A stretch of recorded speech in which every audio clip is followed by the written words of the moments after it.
Hello दोस्तों, स्वागत है आपका मेरे चैनल इन्वेस्टिंग विद शिवम में।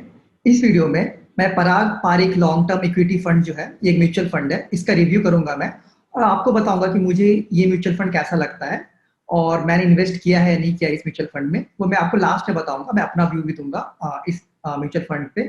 साथ ही साथ में मैं सब कुछ बताऊंगा आपको कि ये म्यूचुअल फंड कौन कौन से स्टॉक्स में इन्वेस्ट किया है, इसका रिटर्न कैसा रहा है, और भी मैं कुछ कुछ अच्छी बातें बताऊंगा आपको इस म्यूचुअल फंड के बारे में। और अगर आपको मतलब आपके पास कोई म्यूचुअल फंड है या आप चाहते हैं उसमें इन्वेस्ट करना, और अगर आपको रिव्यू चाहिए उसका मतलब कि ओवरऑल मतलब म्यूचुअल फंड है कैसा, तो आप जरूर कमेंट सेक्शन में लिखिएगा और मैं ट्राई करूंगा कि उन म्यूचुअल फंड्स को यहाँ अपने चैनल पे रिव्यू करने का और आपको बताने का कि ओवरऑल म्यूचुअल फंड जिसमें आप ट्राई कर रहे हैं इन्वेस्ट करने का या आप इन्वेस्टर ऑलरेडी है वो कैसा है। मेरी मतलब मैं अपना व्यू दूंगा उस म्यूचुअल फंड पे। और अगर अभी तक आपने मेरे चैनल को सब्सक्राइब नहीं किया हो तो जरूर सब्सक्राइब कर लीजिएगा कि सारे अपडेट्स जो भी आते रहे मेरे चैनल पे आपके पास जाते रहे। साथ ही साथ में मुझे भी आपका सपोर्ट यूट्यूब पे ग्रो करने के लिए मिलता रहे। चलिए स्टार्ट करते हैं इस फंड को रिव्यू स्टार्ट करते करना। पहले इनका ओवरव्यू देख लेते हैं फंड का। मतलब ये फंड मल्टी कैप फंड है। सो मल्टी कैप फंड का मतलब ये होता है कि देखिए स्मॉल कैप फंड होता है, लार्ज कैप होता है, मिड कैप होता है और भी बहुत टाइप के फंड है।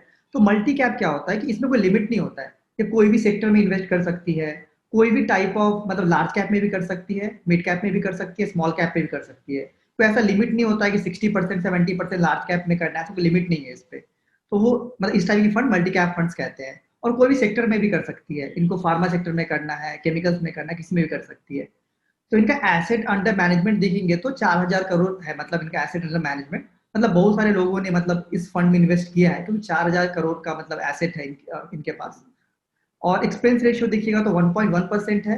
ये मैं डायरेक्ट की बात कर रहा हूँ। सो म्यूचुअल फंड दो प्रकार के होते हैं नॉर्मली, एक रेगुलर होता है एक डायरेक्ट होता है। तो रेगुलर में थोड़ा सा कॉस्ट आपका ज्यादा होता है एक्सपेंस रेशियो, तो मैं नॉर्मली कहूँ डायरेक्ट फंड्स में इन्वेस्ट करिए। तो इसका 1.1% रेशियो है जो कि ओवरऑल आप देखिएगा तो थोड़ा सा ज्यादा लगेगा आपको क्योंकि 1.1% पैसा आपका बेसिकली एज ए कमीशन ले लेती है ये म्यूचुअल फंड। तो थोड़ा सा ज्यादा है, बट ये भी देखिए कि इनका एसेट अंडर मैनेजमेंट धीरे धीरे बढ़ रहा है। तो इनका एक पहले एक्सपेंस रेशियो अराउंड मुझे याद है 2% हुआ करता था, या उससे मतलब अराउंड हुआ करता था 2% अराउंड। अब तो अराउंड 1.1% है और धीरे धीरे ये कम कर रहे हैं जैसे जैसे इनका एसेट अंडर मैनेजमेंट बढ़ते जा रहा है। एक्सपेंस रेशियो को भी कम करते जा रहे हैं धीरे धीरे। प्लस ये मतलब फॉरेन स्टॉक्स में भी मतलब इन्वेस्ट करते हैं, तो वहां पे भी थोड़ा कॉस्ट ज्यादा आ जाता है, मतलब थोड़ा इंप्लॉयज को पे करना प्लस बाहर की इक्विटी में थोड़ा सा कॉस्ट भी ज्यादा आ जाता होगा, तो उससे भी आ जाता है। इनका टर्नओवर रेशियो देखिएगा तो अराउंड 4% है। मतलब टर्नओवर रेशियो मतलब ये होता है कि ये जो म्यूचुअल फंड है वो कितना मतलब कितना जल्दी जल्दी स्टॉक बेचती है या खरीदती है, मतलब एक साल में ये अपने कितने स्टॉक्स बेच देती है या कितने स्टॉक्स खरीदती है। तो जैसे मान के चलिए अगर टर्नओवर रेशियो 0% है, इसका मतलब होता है कि इनका कुछ पोर्टफोलियो चेंज ही नहीं हुआ है एक साल में, ठीक है। अगर टर्नओवर रेशियो 100% है, इसका मतलब सारे जो स्टॉक्स थे एक साल में सारे चेंज हो गए हैं, तो सारे को उन्होंने बेच दिया है और नया ले आया है। 4% का मतलब है कि बस 4% ही मतलब पोर्टफोलियो को इन्होंने चेंज किया है, मतलब थोड़ा पोर्टफोलियो को, क्योंकि बहुत अच्छी बात है। जितना कम होता है टर्नओवर रेशियो मुझे उतना ज्यादा अच्छा लगता है मतलब नॉर्मली। और ये जो फंड है ये सुटेबल है फॉर लॉन्ग टर्म इन्वेस्टर्स जो में अराउंड 5 साल 6 साल के लिए वेट कर सकते हैं अच्छी रिटर्न के लिए, उनके लिए ज्यादा सुटेबल है। और इनका जो बेंचमार्क है, अगर देखिए कोई म्यूचुअल फंड होगा, आप किसी बेंचमार्क से कंपेयर कीजिएगा राइट, कि ये म्यूचुअल फंड मेरे लिए अच्छा कर रहा है या नहीं कर रहा है। तो इसके लिए वो है निफ्टी 500 जो है। तो निफ्टी 500 का टोटल रिटर्न इंडेक्स देखिए और कंपेयर कीजिए कि वो ये जो म्यूचुअल फंड है उसको बीट कर पा रहा है या नहीं कर पा रहा है। एंट्री लोड तो कुछ नहीं है, मतलब अगर आप इसमें पैसा लगाते हैं इस म्यूचुअल फंड में तो कोई पैसे एक्स्ट्रा पैसा आपको देना नहीं पड़ता है। बट एग्जिट लोड है, वो क्या है, अगर 2% है, अगर आप 365 दिन से पहले निकाल लेते हैं, ठीक है, तो 2% है। 1% है एग्जिट लोड अगर आप 365 आफ्टर मतलब 365 दिन के बाद करते हैं, बट 700 दिन से पहले कर लेते हैं, ठीक है, तो अराउंड 1% है। और अगर 700 दिन के बाद अगर पैसा निकालते हैं तो कोई एग्जिट लोड नहीं है, मतलब तो वो मतलब मोस्टली लॉन्ग टर्म इन्वेस्टमेंट के लिए। तो अगर आप 365 दिन या 730 दिन पहले निकाल लेते हैं तो कुछ एग्जिट लोड आपको देना पड़ेगा। इस कैटेगरी इस म्यूचुअल फंड में देखिएगा तो टोटल नंबर ऑफ स्टॉक्स जो इनके पास है 26 है। और जो कैटेगरी होता है मल्टी कैप म्यूचुअल फंड्स का, उनका एवरेज 43 होता है, तो बहुत ही अच्छी बात है, कम स्टॉक्स रखे हैं 26 स्टॉक, तो ये अच्छी बात है। टॉप 5 स्टॉक्स का वेटेज देखिएगा तो इनका 34% है, बट कैटेगरी का 29% है। ये इसलिए है क्योंकि इनके स्टॉक्स 26 ही हैं, तो इन्होंने ज्यादा कॉन्सेंट्रेट किया हुआ है राइट, 26 स्टॉक्स में थे, टॉप 5 टॉप 10 कंपनी में ज्यादा इन्होंने पैसा लगाया हुआ है।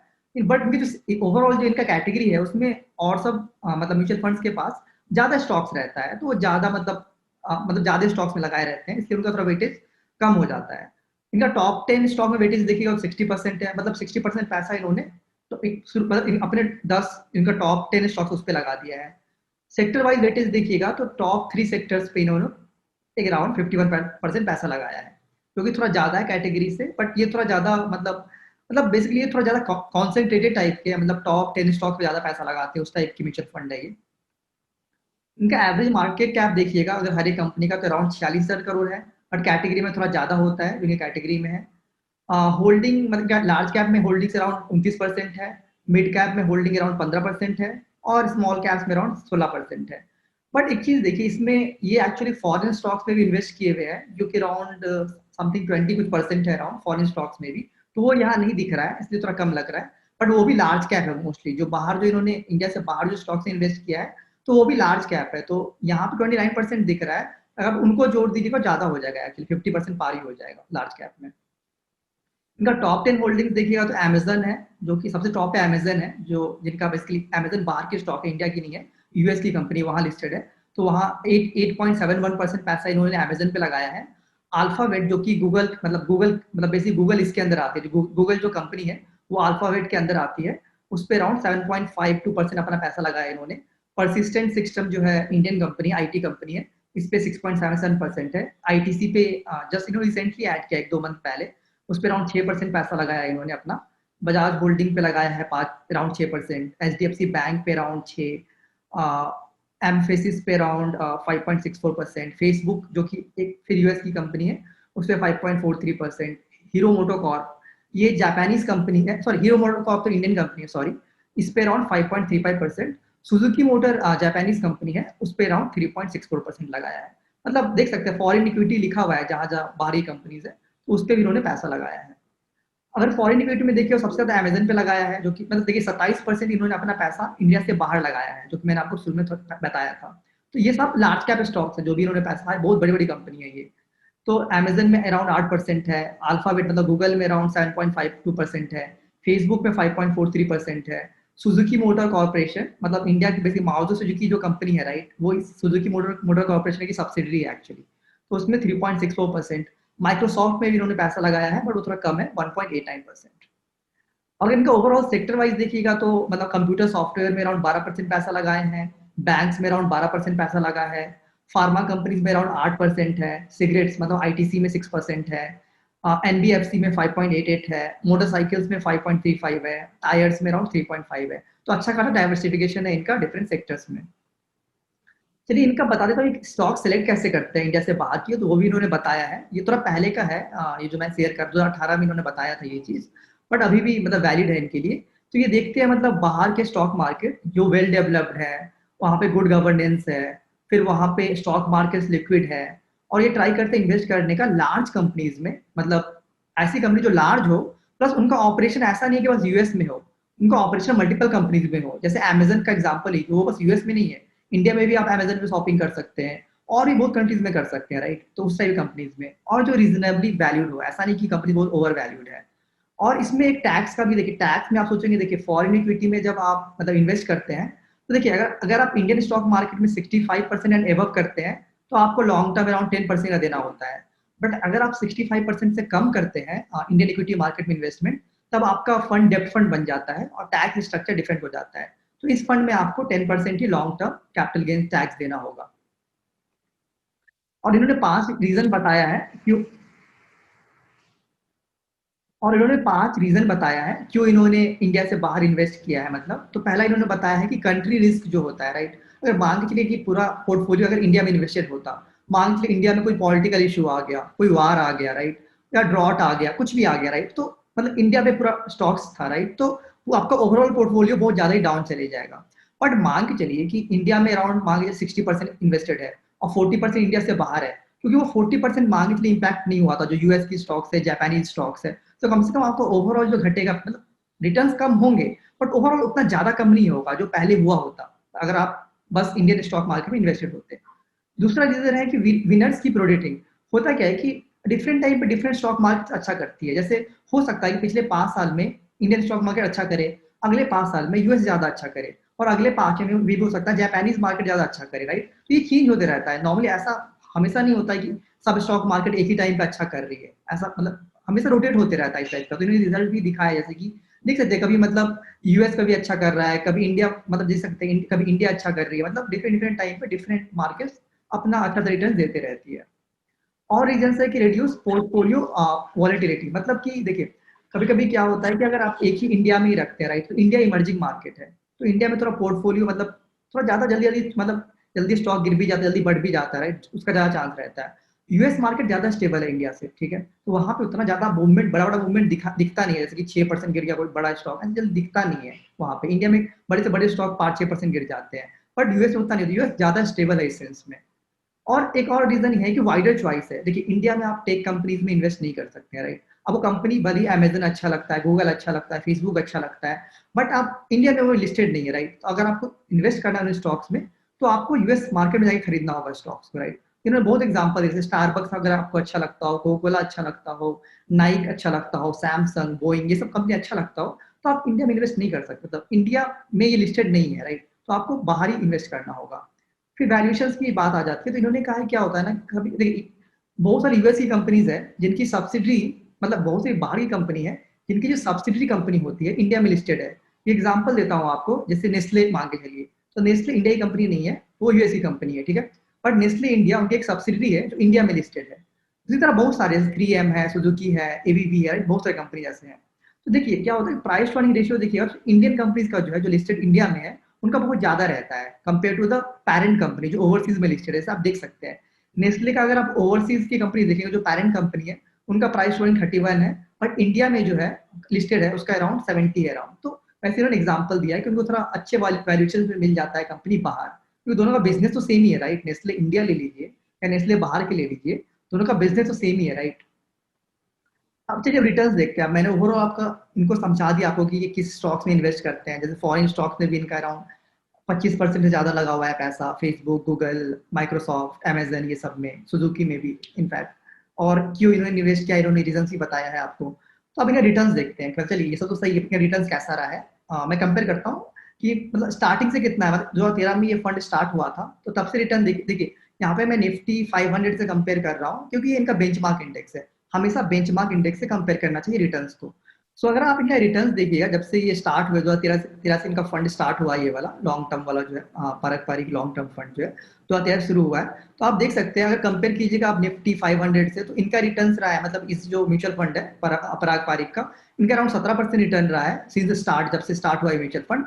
बट निफ्टी ने 50 निफ्टी 500 ने अराउंड 13% रिटर्न दिया है सेम टाइम पे। आप ग्राफ भी देख सकते हैं 2013 से लेके 2020 तक। ये जो येलो वाला ग्राफ है वो है निफ्टी 500 का, और ये जो मतलब ब्लू वाला ग्राफ है ये है इनके मतलब इनके म्यूचुअल फंड का। तो आप देख सकते हैं इन्होंने अच्छे से खासा बीट किया है, राइट। 13% निफ्टी मतलब बेंचमार्क का रिटर्न 13% रहा है और इनका 17% रहा है, मतलब 4% मतलब देख सकते हैं, तो अच्छा खासा बीट किया है इन्होंने। अगर आप लास्ट 5 ईयर का देखेंगे तो देख सकते हैं लास्ट 5 ईयर में भी इन्होंने बीट किया है अपने बेंचमार्क को। निफ्टी 500 का अराउंड 6.57% है, और इस स्कीम का 12% अराउंड 13% है, तो अच्छे से बीट किया है। प्लस कैटेगरी वाइज भी देखिएगा तो कैटेगरी एवरेज देखिए कितना कम है, 5% ही है, और इनका 17% रहा है। मतलब overall mid cap sorry multi cap category में भी देखिएगा तो इन्होंने बहुत अच्छा किया है। अगर लास्ट 1 ईयर का रिटर्न देखते हैं तो उसमें भी देखिए इनका रिटर्न 24% रहा है, और निफ्टी 500 का 3% रहा है। मतलब लास्ट 1 ईयर में तो गैप और ज्यादा बढ़ जाता है, मतलब बहुत अच्छे खासा बीट किया है इन्होंने निफ्टी 500 को। क्योंकि मतलब देखा होगा, मतलब अभी जो कोविड आया था उसके उसके बाद यूएस स्टॉक मार्केट तो अच्छा बढ़ा है, उसके बाद मतलब इंडियन स्टॉक मार्केट ही बढ़ा है, मैं ये नहीं कह रहा हूँ। बट जो कंपनी जैसे अमेजन हुआ, अमेजन बहुत ही मतलब बहुत ज्यादा बढ़ा है, अमेजन, गूगल, ये सब, मतलब जब से कोविड के बाद से, तो वहां पे भी इनका रिटर्न बढ़ गया है। सो थोड़ा और डिटेल्स में देखते हैं इनका रिटर्न्स, तो 1 वीक में देख सकते हैं। मतलब ये बेसिकली है कि अगर आप लमसम इन्वेस्टमेंट करते, तो ये मैं आपको दो एग्जांपल देता हूँ। एक तो आप लमसम इन्वेस्टमेंट करते और एक एसआईपी करते। आप नॉर्मली एसआईपी करेंगे, राइट, हर मंथ करेंगे, उसका ही मैं दिखाता हूँ रिटर्न्स। ये है अगर आपने लमसम इन्वेस्टमेंट किया हो तब कैसा रहेगा, मतलब 1 वीक पहले अगर लमसम किया हो तो 0.3% रिटर्न होता। बट चलिए एक मतलब एक साल को देखते हैं, तो एक साल पहले अगर आपने लमसम किया होता, मतलब 14 अगस्त 2019 को, तो आपका रिटर्न एब्सोल्यूट अराउंड 24% होता, और एनुअलाइज भी 24%।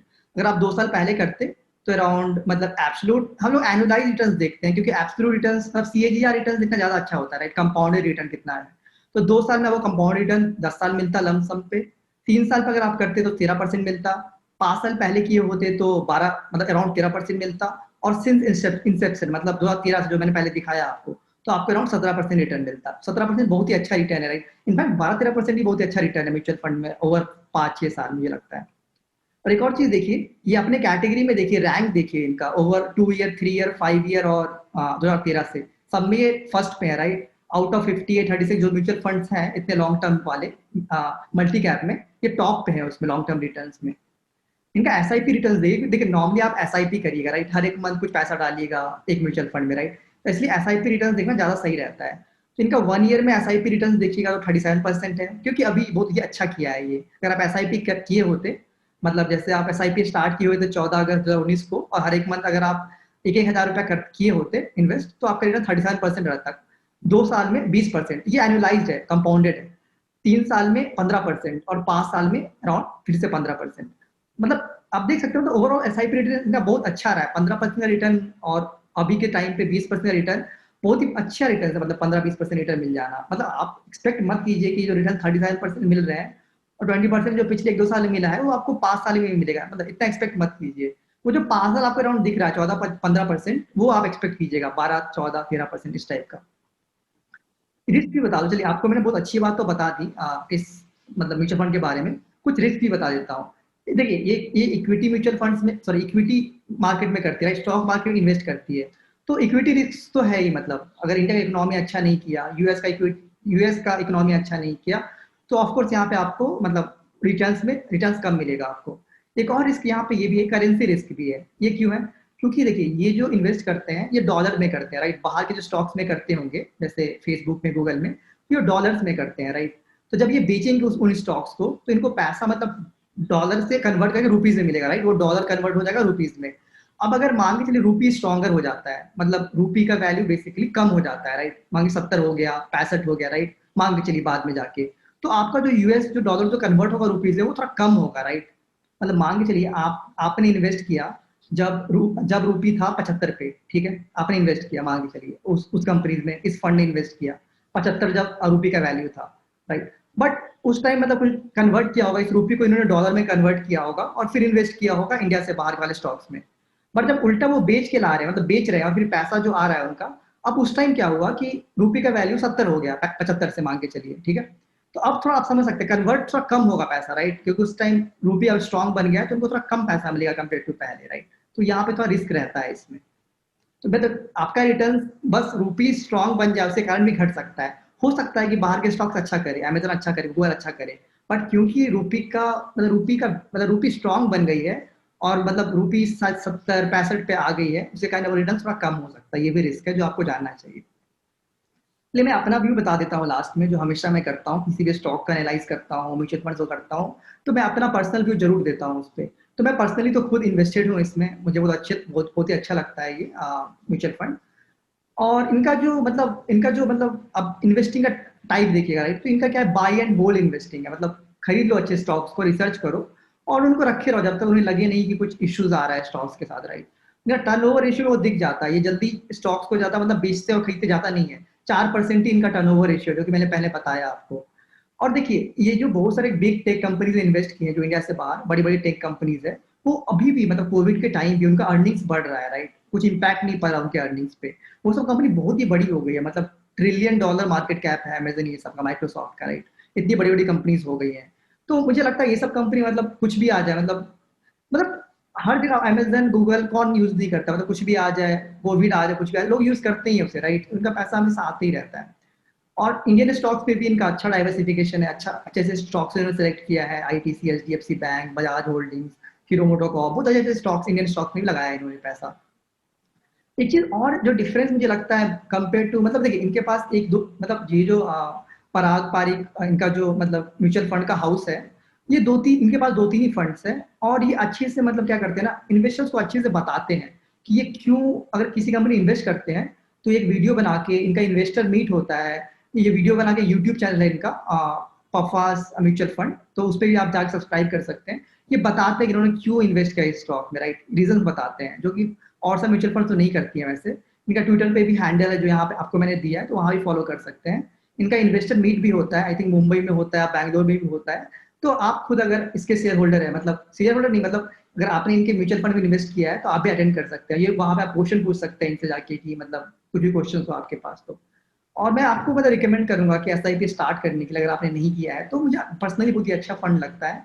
और मैं मतलब मेरे तरफ से मैं एडवाइस करूंगा आपको कि आप एसआईपी कीजिए, क्योंकि मुझे बहुत अच्छा लगता है। इनका डाइवर्सिफिकेशन अच्छा है, बड़ी अच्छी अच्छी कंपनी ने इन्वेस्ट किया है, प्लस इनका रिलेशन अच्छा है अपने कस्टमर्स के साथ। ये हमेशा बताते रहते हैं कि कौन से कंपनीज खरीदा, बेचा, क्यों बेचा, सब कुछ बताते रहते हैं, तो वो अच्छा लगता है मुझे। और अगर आपको किसी और म्यूचुअल फंड को रिव्यू करवाना हो मुझसे, मतलब अगर मुझे आपको मुझे ये वीडियो आपका सॉरी ये जो वीडियो मैंने बनाया आपको सही लगा और आपको और कोई म्यूचुअल फंड रिव्यू करवाना हो तो जरूर आप कमेंट से मुझे बताइएगा, मैं जरूर ट्राई करूंगा उसे रिव्यू करने का। सो इस वीडियो के लिए इतना ही। धन्यवाद।